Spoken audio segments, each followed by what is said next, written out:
Captain Lee Hanna stood at attention in the main hangar of Orbital Station Kepler-7. The massive space station stretched out in all directions, its alien architecture making her feel small. Strange metals gleamed under lights that hurt human eyes. The air tasted metallic and wrong. Behind her, 47 human soldiers waited in perfect formation.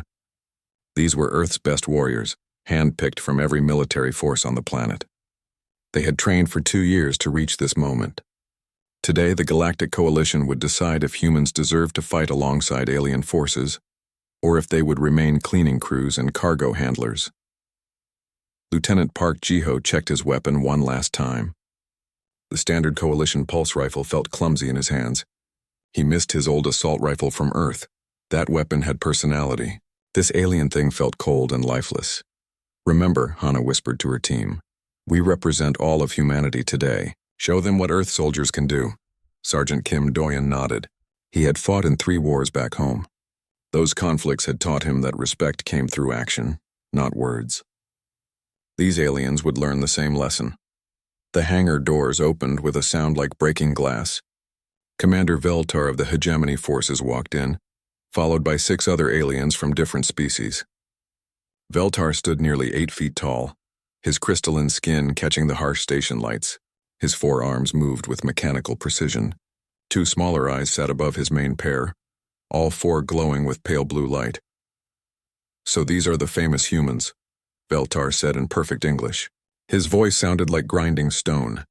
"They look even weaker than I expected." The other aliens laughed. A snake-like creature from the Sithron Empire hissed in amusement. A floating brain in a metal suit from the Tech Collective blinked its many eye stalks. None of them looked impressed. Hana stepped forward and saluted.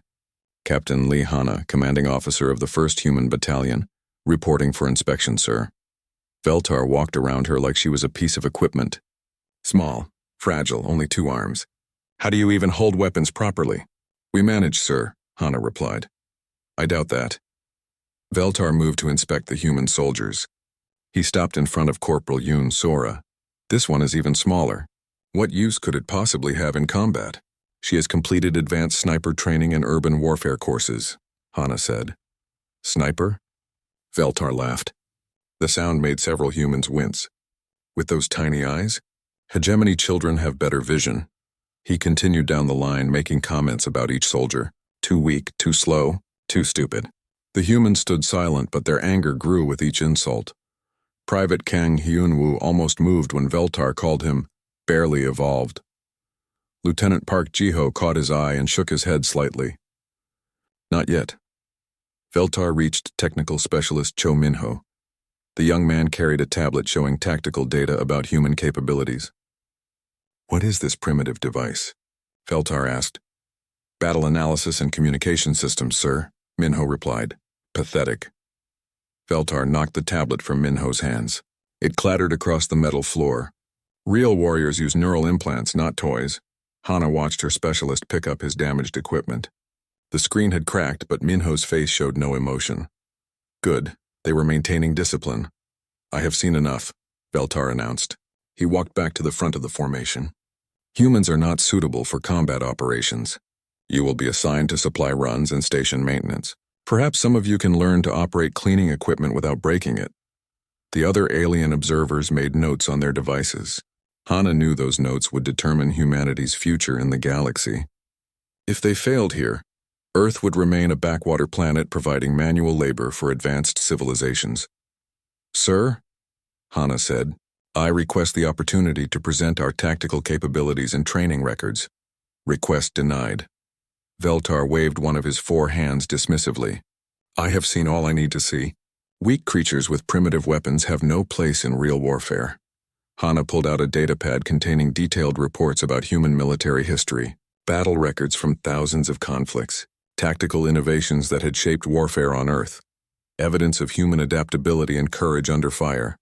"Sir, if you would just review our combat experience." Veltar struck the datapad from her hands with enough force to send it flying across the hangar. Then he shoved Hana backward. She stumbled but kept her feet. "Do not waste my time with your primitive scratches on metal," he said. "Humans will do as they are told or return to their little planet." The hangar fell silent. 47 human soldiers watched their commanding officer recover her balance. Park Ji-ho's hand moved toward his sidearm. Kim Do-yeon took a half step forward. Even quiet Min-ho looked ready to fight. Hana raised her hand, stopping them all. She bent down and picked up her scattered datapad. The screen was completely destroyed. 2 years of carefully prepared presentation materials were gone. She stood up slowly and looked directly at Veltar. When she spoke, her voice was calm and quiet. "Commander, you have 5 minutes to reconsider that decision." Veltar stared at her. His 4 eyes blinked in sequence. Then he threw back his head and laughed so hard the sound echoed through the hangar. 5 minutes? He said between laughs. What could humans possibly do in 5 minutes? You could not defeat a hegemony child in combat, much less a trained warrior. The other aliens joined his laughter. The snake creature hissed its amusement. The floating brain pulsed with flashing lights. "Very well, human," Veltar said. "I will give you your 5 minutes. But when nothing happens, you will accept your assignment to cleaning duties without further complaint." He turned to the other observers. "Watch carefully. This is what happens when primitive species develop delusions of military competence." Hana said nothing. She simply stood at attention, watching the chronometer on the wall. 4 minutes and 30 seconds remaining. Behind her, she heard Kim Do-yeon whisper to Park Ji-ho, "The captain has a plan." "She always does," Ji-ho whispered back. 4 minutes and 15 seconds. Veltar was still laughing when Hana activated her personal communicator with a single, quiet command that would change everything. The chronometer showed 3 minutes remaining when Admiral Zephyron entered the hangar. The Coalition's supreme military commander stood 12 feet tall, his 6 legs moving with perfect coordination. His pale green skin marked him as one of the ancient Void Walkers, a species that had been fighting wars since before Earth had developed agriculture. "What is happening here?" Zephyron demanded. Veltar stopped laughing. "Admiral, I was just explaining to these humans their proper place in our forces. By pushing a Coalition officer?" The Admiral's voice carried dangerous undertones. Hana stepped forward. "Admiral, I formally invoke Article 15 of the Coalition Military Code. I challenge Commander Veltar's decision regarding human combat capabilities." The hangar became deadly quiet. Article 15 was ancient law, rarely used. It allowed disputed command decisions to be settled through trial by combat when honor demanded satisfaction. Veltar's crystalline skin shifted from blue to red. "You cannot be serious." "Dead serious," Hana replied. Admiral Zephyron considered this. The law was clear, even if archaic. "Commander Veltar, do you accept this challenge?" Veltar looked at Hana. She stood barely 6 feet tall and weighed perhaps 1/3 what he did. "This is ridiculous. I could break her with one hand."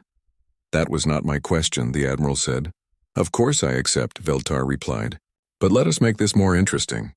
Single combat proves nothing about species capability. I propose a tactical simulation instead." Hana had hoped for this. Individual combat would only prove personal skill, but tactical simulation would demonstrate human military doctrine to the entire Coalition. "What are your terms?" she asked. "My elite squad of 12 hegemony warriors against your human team. Full tactical simulation using real combat parameters. The losing commander faces immediate discharge and species-wide military demotion." The stakes made several aliens whisper nervously. Military discharge meant permanent exile from Coalition forces. Species-wide demotion would make humans the lowest rank in the galactic military hierarchy. "What environment?" Hana asked. "Urban warfare scenario based on the Battle of Zerion Prime. Multi-level cityscape with civilian zones. Standard Coalition rules of engagement." Hana knew about Zerion Prime. The hegemony had taken the city in 6 hours using overwhelming firepower and superior positioning. It was considered a perfect example of their tactical doctrine. "Equipment. My team gets standard hegemony battle armor and energy weapons. Your team gets..." Veltar smiled cruelly. "Whatever primitive equipment you prefer." He was offering her a trap. Advanced energy weapons could punch through most cover. Powered armor made soldiers nearly invulnerable to kinetic weapons. But Hana had learned long ago that overconfident enemies often created their own downfall. "Accepted," she said. Admiral Zephyron made notes on his personal device. "Combat simulation will take place immediately in Training Bay 7. All Coalition observers are welcome to witness." The group moved through the station's corridors toward the simulation center. Hana used her communicator to call the rest of her team to the bay. Lieutenant Park Ji-ho fell into step beside her. "Captain, their equipment advantage is significant," he said quietly. "I know," Hana replied, "but equipment is just tools. Victory comes from how you use them." Behind them, Veltar was explaining to the other aliens how the simulation would work. "Humans have no experience with true urban warfare," he said. "They will attempt direct assault. We will destroy them from superior positions and this foolishness will end." Sergeant Kim Doyen overheard and smiled grimly. If only these aliens knew about Stalingrad or Fallujah or Seoul. Human history was written in urban warfare. Training Base 7 looked like a small city. Buildings rose 4 stories high with narrow streets and connecting bridges. The simulation computer could alter the environment in real time, adding obstacles, changing weather, or creating civilian scenarios. Technical specialist Cho Minho studied the layout on his repaired tablet. The design favored defenders who could take high positions and control movement through the streets. Standard coalition doctrine would have attackers advance in formation along main routes while snipers provided cover. "Minho," Hana said quietly, "can you map the utility systems under this city?" He worked quickly on his tablet. "Yes, Captain. There's a complete infrastructure network. Sewers, power conduits, maintenance tunnels." "Perfect." Corporal Yunsora checked her rifle. The weapon was over 50 years old by Earth standards, but it had one advantage over energy weapons. Kinetic rounds could ricochet, penetrate multiple barriers, and work in any environment. Energy bolts lost power over distance and were stopped by specific materials. Private Kang Hyunwoo practiced his climbing moves on the simulation walls. The aliens had built their city for their own physiology. They never considered that some species might approach buildings differently than walking through doors. Veltar's team took their positions in the simulation. 12 hegemony warriors in full battle armor spread across the high ground. Their energy weapons hummed with power. They controlled every major intersection and had clear sight lines down the main streets. "This will be over quickly," Veltar announced to the observers. "Watch how real soldiers handle urban combat." Hana gathered her 8-person team in their starting zone. Standard coalition doctrine called for teams of 12, but humans had learned to fight outnumbered. "Remember," she told them, "we're not just fighting for position in the coalition. We're showing them what human warfare looks like. Don't fight their battle, fight ours." The simulation timer began its countdown, 30 seconds until combat began. "Kim, take Yoon and Hyunwoo through the underground routes," Hana ordered. "Park, you and Minho go wide left through the civilian sectors. I'll create noise with Team 3 up the middle." "What about their superior firepower?" Park asked. Hana smiled. It was not a pleasant expression. "Let them waste ammunition on shadows while we get close enough for these old rifles to do their work." 10 seconds. "Show them," she said. "Why humans have never lost a war we were determined to win." The timer reached 0. Veltar's confident voice echoed across the simulation. "Begin standard advance. Maintain formation and watch for human movement on main routes." But the humans had already vanished into the urban maze, moving through spaces the hegemony hadn't even considered. The real battle was about to begin. The first minute of combat passed in eerie silence. Veltar's warriors held their positions on rooftops and bridges, scanning the streets below for human movement. Their energy weapons charged and ready, they waited for the expected frontal assault. "Where are they?" asked Sergeant Krickstall, Veltar's second-in-command. "Standard doctrine requires immediate advance to secure key positions." "Patience," Veltar replied through his communication system. "Humans are slow and clumsy. They are probably still planning their doomed attack, but in the underground tunnels beneath the simulated city." Sergeant Kim Doyen led Corporal Yoon Sora and Private Kang Hyunwoo through maintenance passages that existed in the simulation's infrastructure programming. The aliens had built a realistic city, complete with utility systems, but had never considered that someone might use them tactically. "These tunnels connect to every building," Kim whispered into his communicator. The enemy focused on street control but ignored the foundation level. Above ground, Lieutenant Park Ji-ho and technical specialist Cho Minho moved through what the simulation marked as civilian housing sectors. The hegemony had positioned no defenders there, assuming enemies would target military objectives first. "Minho, can you access their communication network?" Park asked. "Working on it," Minho replied, his fingers dancing over his tablet. Human computer technology looked primitive compared to alien neural implants, but it had one major advantage. Earth's chaotic internet culture had taught humans to hack systems in ways alien programmers never anticipated. Got it, Minho whispered. I'm reading their tactical network. They're using standard pattern formation with overlapping fields of fire on the main streets. Send that data to the captain, Park ordered. Meanwhile, Captain Hana moved with her remaining team members through narrow alleys between buildings. She carried an old Earth rifle and basic combat gear, but her real weapons were 30 years of military experience and a lifetime of studying human warfare. Contact in Sector 7, came Veltar's voice over the intercepted communications. Movement detected near the central plaza. Hana smiled.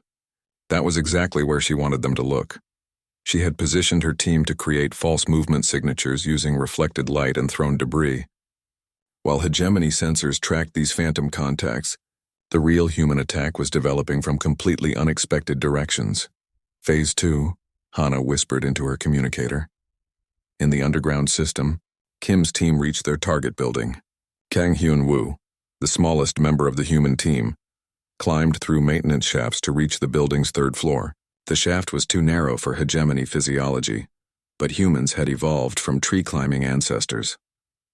Position reached, Hyun-woo reported. I have visual on enemy sniper team. 2 targets on the roof. Above, Veltar was growing frustrated. All units advance to contact. Find these humans and destroy them. His warriors moved from their defensive positions following standard hegemony doctrine. They advanced in formation down the main streets, weapons ready, expecting to overrun human positions through superior firepower. That was when Corporal Yoon Sora fired the first shot. Her bullet came from a basement window that hegemony sensors had dismissed as unimportant. The round struck warrior Thexron in the gap between his helmet and body armor. In the simulation, he was marked as eliminated. Sniper, Veltar roared. Grid reference 47. All units concentrate fire.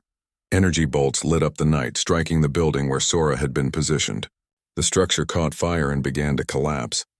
But Sora was already gone, moving through Kim's underground routes to her next firing position. Target destroyed, reported Sergeant Krikstal. Negative, came Minho's voice over human communications. Sora is mobile and repositioning. Veltar's tactics were based on overwhelming firepower and dominant positions. When enemies were located, hegemony forces would destroy their location with concentrated fire. It worked perfectly against other aliens who fought similar battles. But humans had learned different lessons from their wars. They had learned to move, to hide, to strike from unexpected angles, and to disappear before enemies could respond. Contact Sector 12, another hegemony warrior reported. Human team advancing through civilian housing. This time it was Lieutenant Park Jiho's team. But when Veltar's forces moved to intercept, they found empty buildings and booby traps made from simulation debris. Cho Minho had studied the city's power grid and created electrical hazards that disabled 2 more hegemony warriors. How are they doing this? Veltar demanded. Humans should not have this level of tactical capability. The answer came when Private Kang Hyun-woo dropped from an air vent directly behind a hegemony fire team. His rifle barked 3 times in rapid succession, eliminating the entire team before they could turn around. Impossible, breathed one of the alien observers watching the simulation. How did he get inside their perimeter? Admiral Zephron was taking detailed notes. Humans appear to use 3-dimensional battlefield thinking. They do not limit themselves to ground-level movement. Veltar tried to adapt. All units secure all buildings in your sector. Check every floor, every room. But humans had already demonstrated that they could move through spaces hegemony warriors could not access. Maintenance shafts, ventilation systems, collapsed building debris that formed natural tunnels. The human team used the entire urban environment as their battleground. Sir, Sergeant Krikstal reported, we've lost 6 warriors. Humans are not fighting according to any known tactical doctrine. Of course they are not. Kim Doyen's voice came over their intercepted communications. You're fighting human doctrine now. The psychological effect was immediate. Hegemony forces began checking every shadow, every window, every possible hiding place. Their advance slowed to a crawl as paranoia replaced confidence. Captain Hana used this perfectly. While Veltar's remaining forces were paralyzed by uncertainty, she positioned her team for the final phase of her plan. All teams Phase 3, she commanded. Time to show them what human warfare really looks like. The simulation timer showed 3 minutes elapsed since combat began. Veltar had started with 12 elite warriors in superior positions with advanced equipment. He now had 6 warriors scattered across a cityscape that seemed to contain human soldiers in every shadow. Regroup at the central plaza, he ordered. Defensive formation. Let them come to us. But Hana had no intention of letting them regroup. The final assault was about to begin, and it would demonstrate why humans had never met a military challenge they could not overcome. Veltar's remaining 6 warriors reached the central plaza and formed a defensive circle. Their energy weapons pointed outward, creating overlapping fields of fire that should have been impossible to penetrate. The plaza offered no cover, no concealment, and clear sight lines in all directions. Perfect position, Veltar announced to his team. Let the humans come. We will destroy them in open ground. But Captain Hana had no intention of attacking the plaza directly. She had spent the first 3 minutes of combat teaching Veltar's forces to fear shadows and question every corner. Now she would show them the true horror of fighting humans who had nothing left to lose. Minho, are you ready? She whispered into her communicator. Systems are compromised and standing by. Technical specialist Cho Minho replied. He had spent the battle not just intercepting hegemony communications, but infiltrating the simulation's control systems. Decades of Earth's cyber warfare evolution had taught humans to turn any electronic system into a weapon. Kim, Sora, Hyunwoo, are you in position? Ready, Captain, came Kim's voice from beneath the plaza. While Veltar's forces had been distracted by phantom attacks, the sergeant had led his team through storm drains that connected to the plaza's foundation level. Park, Jiho, status. We have high ground on the northeast tower, Lieutenant Park reported. He and his remaining team member had climbed the outside of a building using techniques that relied on human finger strength and balance. No other coalition species could have made that climb. Hana looked at the chronometer. 4 minutes 30 seconds since the battle began. Time for the lesson to end. Execute. The first thing that happened was the lights went out. Minho had crashed the plaza's illumination system, plunging the area into darkness. Hegemony warriors depended heavily on their advanced sensors, but those sensors were designed to work with light amplification systems. Night vision, now, Veltar commanded. But as his warriors switched to night vision mode, Sora fired a flare round from her position beneath the plaza. The chemical light overloaded their enhanced vision systems, leaving them temporarily blind. In those crucial seconds, Kim's team emerged from drainage grates that hegemony engineers had never considered as tactical positions. Humans had learned urban warfare in cities built by humans, where every utility access was a potential fighting position. Contact from below, screamed Sergeant Krickstall. Kim's rifle spoke twice. 2 more hegemony warriors fell. Veltar tried to restore order. Defensive formation. Watch the ground level. That was when Lieutenant Park opened fire from above. His position on the tower gave him perfect shots at warriors who were now focused on ground threats. 1 shot, 1 kill. Another hegemony warrior eliminated. Above and below. Veltar roared. How many directions can they attack from? The answer came when Private Kang Hyunwoo burst through a second-floor window of the building facing the plaza. He had climbed through the structure's interior, using maintenance spaces and elevator shafts to position himself for a flanking attack. His rifle barked steadily, aimed fire from an unexpected angle. 2 more warriors down. Now Veltar faced the nightmare of all military commanders. A coordinated attack from multiple directions by enemies who refused to fight conventionally. His remaining warrior, Sergeant Krickstall, was the last of 12 elite hegemony soldiers.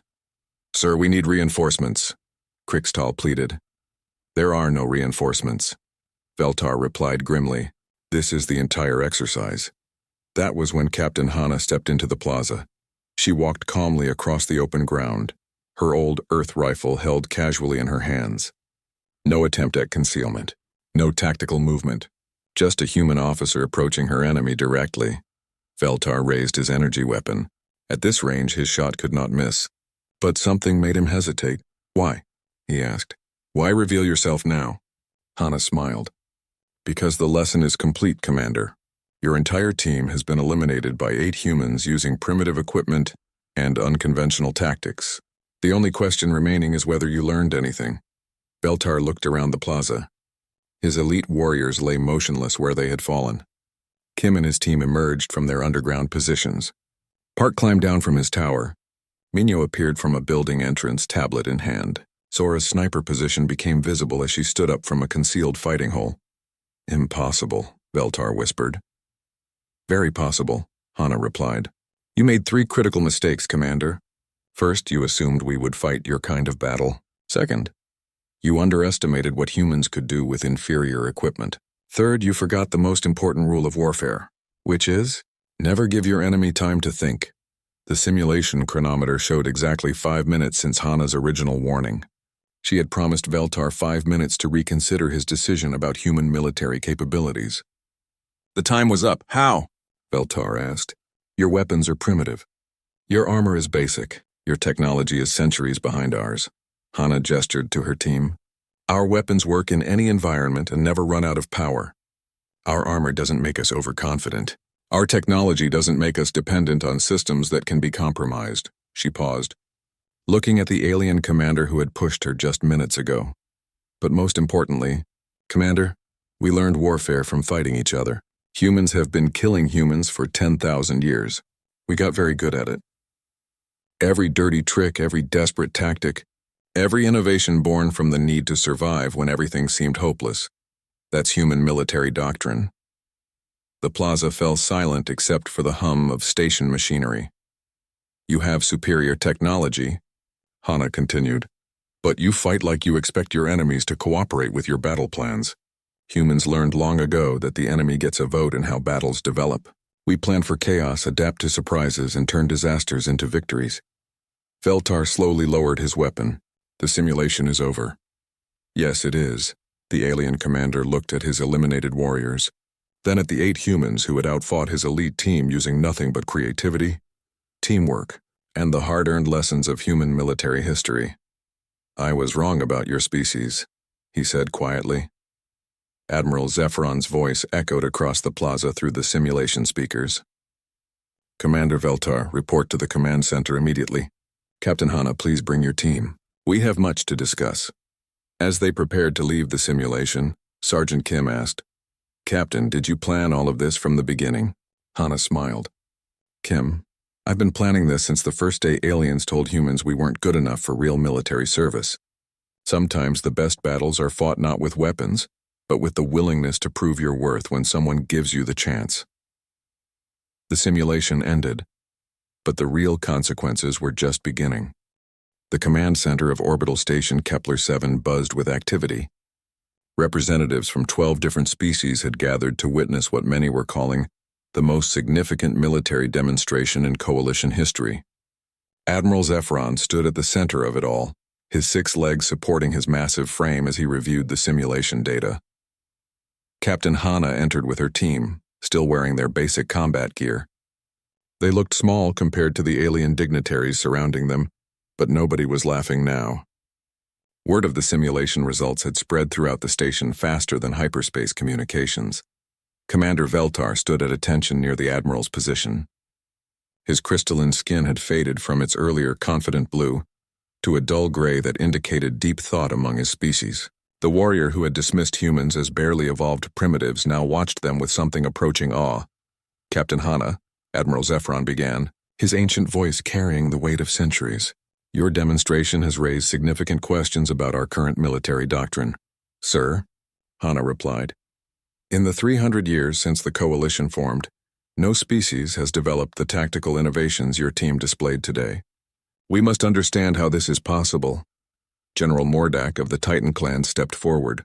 His species stood 12 feet tall and massed over 800 pounds each. They were considered the coalition's premier assault troops.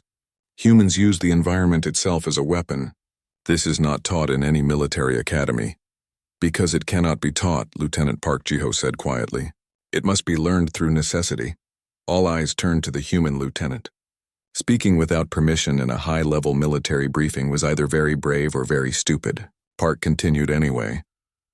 Honored beings, you all come from species that achieved galactic civilization through superior technology or natural advantages. Humans achieve civilization by learning to kill other humans more efficiently than they could kill us. Technical specialist Cho Minho activated his tablet and projected holographic displays into the center of the room. Images appeared of ancient human battles, Roman legions, medieval sieges, Napoleonic warfare, World War trenches, modern urban combat.